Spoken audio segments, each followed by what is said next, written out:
once again, and this time I'm talking about, well, you can read the title, it's Venom. Okay, so what's my thoughts on this film, because this has been getting slated, and admittedly I wasn't really looking forward to watching this. I kind of rolled my eyes when I first saw the trailers and all that, and it wasn't something that I was going to be, preparing to watch. But I watched it, and I think it's alright. That's the best I can say, it's alright. Positives, I like the back and forth between Eddie Brock and Venom. I think that could have been done a lot more. I really do like the build-up as well. The build-up's quite good. And admittedly, some of the action sequences are quite good. It's just everything else that's a problem. It's one of those movies, right, that you can seriously tell that they cut back a hell of a lot of stuff, because it's one of those wonderful movies that decides to jump from one place to another, then another, because they don't really, because they've cut out so much, because you can tell that there's a scene missing here, there's a scene missing there, and it kind of feels awkward. It feels awkward when you have all these jumbled scenes and there's nothing in between to explain why this has happened, why they're here now, why this person is that now. It's like, they really screwed up. And obviously a lot of people are going to make the argument, well, it was originally going to be rated R or 18. Obviously in this country it's rated 15 as opposed to 12A. But for a 15 movie, there's not any real gory moments, there's not really any bad language or anything, so I don't understand why it's rated 15. Like, Logan is rated 15, and that deserves its rating. It's got bad language, it's got a lot of gore, but it deserves its rating. This doesn't deserve a rating of 15, I don't know why, it should be 12A. But that out of the way, it feels rushed. Like, you have all this build-up, which I must admit I quite liked. I like the build-up, I like the back and forth between Eddie Brock and Venom, but then after that build-up, it's just rushing ahead with everything else, and it doesn't feel satisfactory. And the ending, because this is something that a lot of people have complained about, is the ending. The ending is so rushed.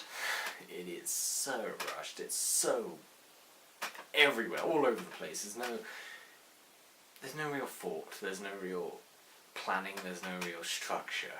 And a lot of people also complain about the Venom kiss.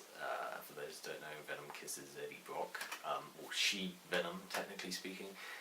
I don't have a problem with that. I mean, it's brief. Makes sense because Venom's going back into Eddie Brock as opposed to being attached to She-Venom or whatever her name was. I don't remember. And yeah, that's fine. And this is definitely a origin story movie because it spends so long talking about the origin and doesn't bother doing anything else. And I just had to check. Yeah.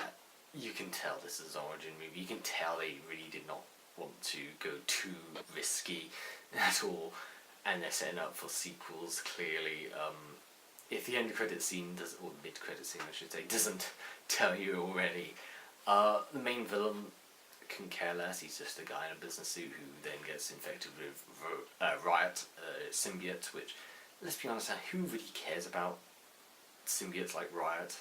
Most people really just know about She-Venom, Venom, and Carnage. No one really cares about the other ones. Yeah, and talking about Carnage, he does appear in the mid-credit scene, played by Woody Harrelson, in a really god-awful wig.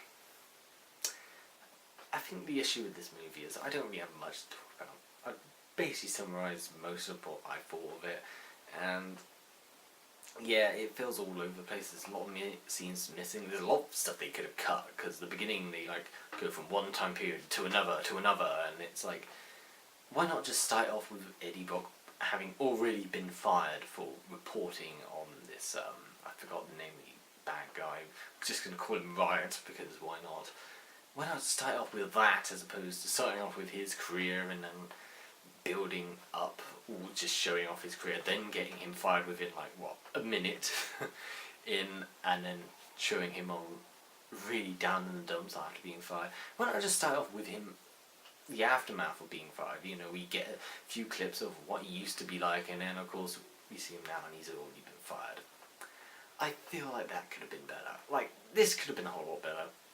They shouldn't have cut out a hell of a lot of scenes. It really feels like there's no structure. Yeah, overall, I don't hate it, but I don't really like it either. It's the most mediocre sort of movie you can think of. Certainly a Sony Marvel picture. I mean, it definitely feels and looks like it, if you know what I mean. Yeah. Venom is Venom.